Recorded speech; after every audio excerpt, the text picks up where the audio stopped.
Welcome to this edition of Abbey Research Reads. I am Dr. Donnelly, Dr. Kristen Donnelly, and today I am coming at you with Hill Women by Cassie Chambers, which is a new memoir just out very, very recently. As you can see, my library still has the new sticker on it. And Cassie is somebody who was born in Eastern Kentucky in Appalachia, or Appalachia, depending on who you talk to, who has since gone on to inhabit a lot of spaces in the Ivory Tower, the ivoriest of ivory towers. She went to Yale College, the Yale School of Public Health, Harvard Law, London School of Economics, but she was raised by communities of people who were functionally or practically illiterate, who lived and live in the shadows of most of the rest of America. For anyone who's not familiar, the eastern part of Kentucky is largely mountainous. It is almost entirely the Appalachian Trail, the Appalachian Mountains, and the culture there is very, very different than it is in even the rest of Kentucky or the rest of the country.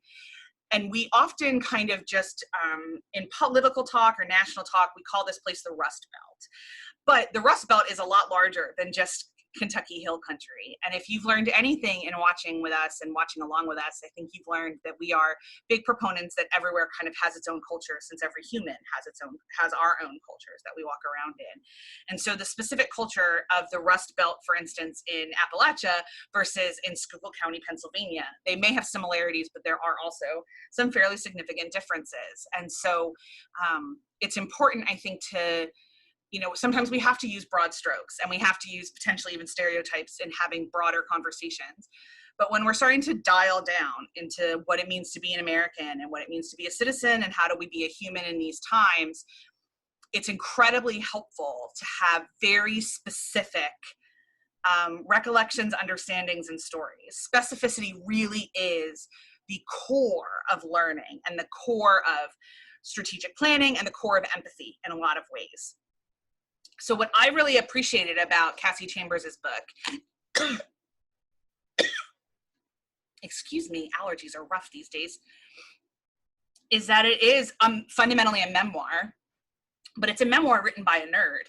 So it's a memoir with citations and footnotes and a whole lot of, well, you may not know this because this isn't your world and you weren't raised here. So let me tell you exactly, oh my gosh, my focus is going nuts on my camera. There we go. So sorry, guys.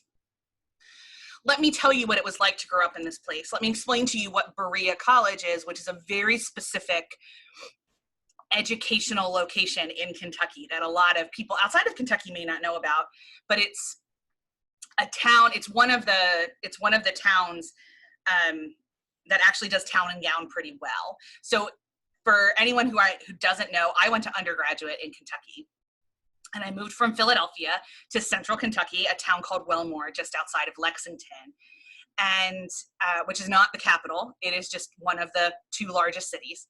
And I remember during orientation being given a map of Kentucky with whole counties circled and being told, don't get out of your car here. They don't like outsiders. Or because I had a Pennsylvania plate, they're like, they don't like Yankees there. And it was meant to put fear into me, and I really wish it hadn't. I wish instead they would have been like, hey, these are parts of the country and parts of people that you will have never encountered where you grew up. So know that when you're in those counties, you might need to behave a little bit differently.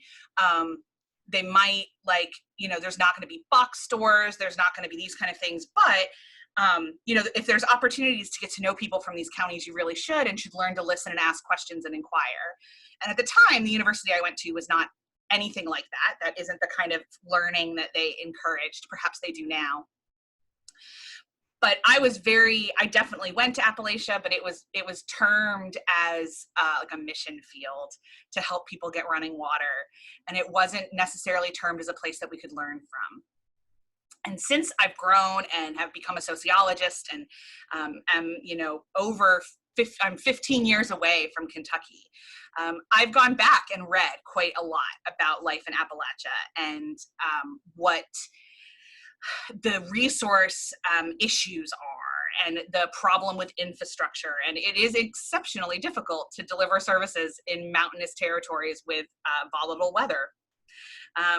but there's also a level at which, we are an ingenious species and we could be more creative. But the United States has largely seen these people as disposable. And they're not the only population that's like that. So an incredibly empathetic,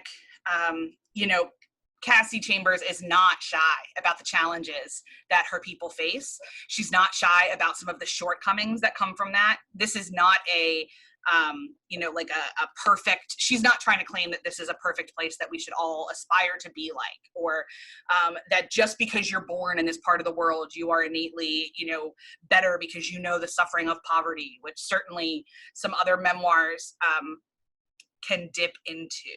What I just really love about this one is it's real bare bones. This is what this world is like, and you should know about it because it's in your country. And you should also know about it because they're human beings just like you are, and you've probably never met anybody who's from here because they don't leave here, because we haven't given them the resources as a society to leave if they chose to. And yeah, it's not that long. And like I said, it's new, so it's probably available at your library. I think Cassie is a really great voice in terms of empathy building, and also just understanding the power of, obviously it's a book about women, and so it's about the strength of women and how women have survived when they haven't been given resources to do so. But it's just a really great, this wasn't my life, let me learn about somebody else's type of read. So, like I said, recommended. That's it for me for this edition of Abbey Research Reads. I'll see you guys next time.